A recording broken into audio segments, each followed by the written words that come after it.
સર્વપ્રથમ તો 80મા સ્વતંત્રતા દિવસની સર્વે નાગરિકોને હું ખૂબ ખૂબ શુભેચ્છાઓ પાઠવું છું। આજે સાબરકાંઠા જિલ્લા કક્ષાના આ સ્વાતંત્ર્ય પર્વની ઉજવણી આજે ખેડ બ્રહ્માની પ્રાકૃતિક અને સાંસ્કૃતિક ધરતી ઉપર ઉજવવામાં આવી, જેમાં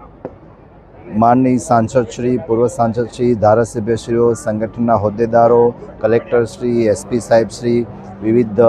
વિભાગના સર્વે અધિકારીશ્રીઓ અને જાહેર જનતામાં ખૂબ મોટી સંખ્યામાં લોકો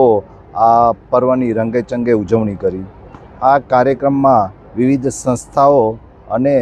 શૈક્ષણિક સંસ્થાઓ એ ઉપરાંત સ્કૂલો અને વિવિધ સરકારી વિભાગના કર્મચારીઓએ પણ પોતાની જે ભારત દેશ માટેની જે દેશભક્તિની કૃતિઓ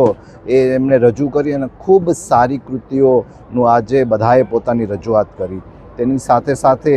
આજે ભારત દેશ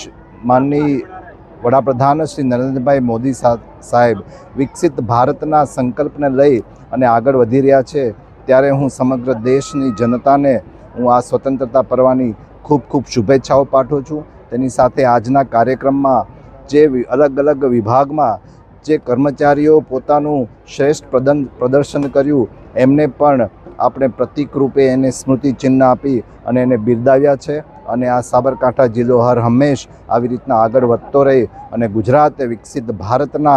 એક સારથી તરીકે પોતાનું યોગદાન આપે એવી સમગ્ર જનતાને હું આજના સ્વતંત્રતા પર્વ દિવસે હું અપીલ કરું છું અને ફરી એક વખત બધાને સ્વતંત્રતાની ખૂબ ખૂબ શુભેચ્છાઓ સાથે આ